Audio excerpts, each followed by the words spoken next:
আলেমরা মিলে প্রত্যেকটা মন্দির পাহারা দিয়েছে। বাংলার কিছু মিডিয়া যেভাবে একটা হিন্দু মুসলমান চক্রান্ত করছে, একাধিক জায়গায় লুটপাট চলছে, একেবারে নৈরাজ্যের পরিস্থিতি, বেছে বেছে হিন্দুদেরকে টার্গেট করা হচ্ছে, তাদের দোকানে মন্দিরে হামলা চলছে। এক কথায় ভয়াবহ পরিস্থিতি গোটা বাংলাদেশ এবং বাংলাদেশের প্রতি একটা মানে খারাপ ইমেজ তৈরি করা যায়। বাংলাদেশিরা যেরকম আনন্দিত সেরকম আমিও আনন্দিত, তাদের আপ্যায়ন আমি মুগ্ধ। বাংলাদেশের চলমান পরিস্থিতি নিয়ে কি বলবেন আপনি একজন ভারতীয় হিসেবে? দেখুন, বাংলাদেশে আমি বহুবার গেছি। বাংলাদেশিদের যে আতিথেয়তা খুবই সুন্দর এবং তাদের আপ্যায়ন আমি মুগ্ধ। আজকের চলমান পরিস্থিতি হিসাবে আমি বলবো, বাংলাদেশের যে স্বৈরাচারী শাসক ছিল তার অবসান ঘটেছে। তার জন্য বাংলাদেশিরা যেরকম আনন্দিত সেরকম আমিও আনন্দিত।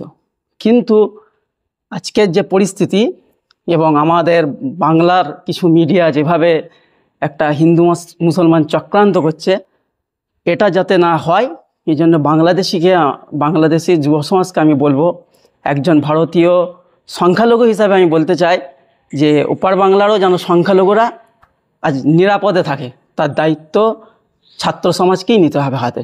যেইভাবে একটা সরকারের পতন হয়েছে ওইভাবেই যেন বাংলাদেশের সংখ্যালঘুরাও যেন নিরাপদে এবং শান্তিতে বসবাস করতে পারে। আমার কাছে যত বন্ধুবান্ধবদের মধ্যে যেসব বাংলাদেশি যেসব সোশ্যাল মিডিয়ার বন্ধুবান্ধব আছে তাদের মাধ্যমে যে খবর পাচ্ছি, মানে ভারতীয় আমাদের বাংলার কিছু মিডিয়া আর কি, কিছু সাম্প্রদায়িক মিডিয়া যেভাবে দেখানোর চেষ্টা করছে, এটা একটা আমাদের ভারতবর্ষের পশ্চিমবঙ্গে একটা রাজনীতি করার চেষ্টা করছে।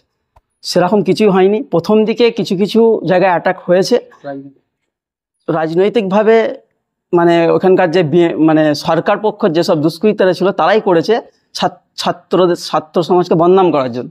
কিন্তু রাতের দিকে আমার কাছে যতগুলো ফটো এসছে আমি আপনাকে দেখাতে পারি, প্রত্যেকটা মসজিদে এমনকি মাদ্রাসা ছেলেরা এবং কি আলেমরা মিলে প্রত্যেকটা মন্দির পাহারা দিয়েছে।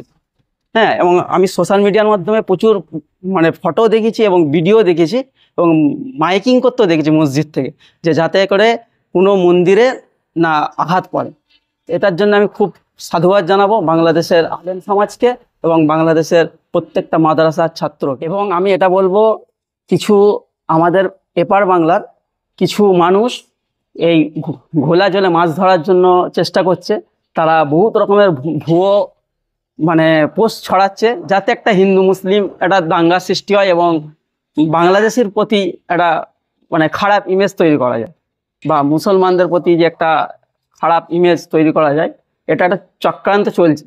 এটা থেকে আমি সাবধান হতে বলবো প্রত্যেক ভারতীয় নাগরিককে।